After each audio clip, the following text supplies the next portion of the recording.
One of the big concerns with levees is if the river rises to the point where it's spilling out of its river channel and rising up against the levees, that water level is now higher than the ground level on the other side, and the water pressure will begin to force water underneath the levee. And if it was just pure water that was moving through and seeping to the surface, that would not really be a great concern. But if that water starts to move through fast enough to carry particles of sediment and begin to open up channels underneath the levee, if those got to be very large, there's the potential for the levee to actually collapse into that space, and we can have then a wall of water that's passing through that gap in a levee failure. So some of the work that we've been doing, taking advantage of the 2011 event when water levels were right up against the levees, and we were beginning to form some of those passages underneath the levee and making sand boils at the toe of the levee.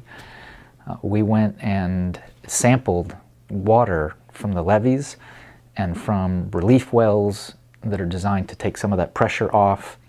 and from the river itself, thinking that there might be a difference in the geochemical signal between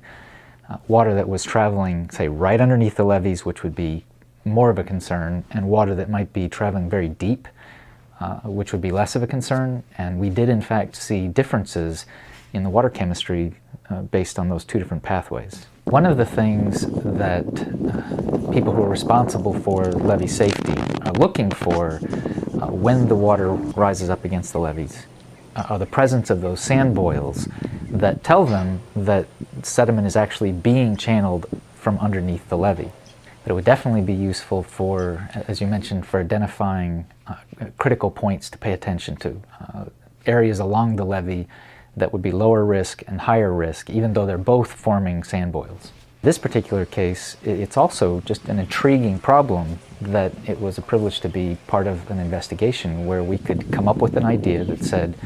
it might be possible to be able to identify these shallow and deep pathways just by looking at the chemical signature of the water that's coming out of the ground, to be able to go out, take the samples, run them, get the results back, and find that in fact that is what turned out to be true.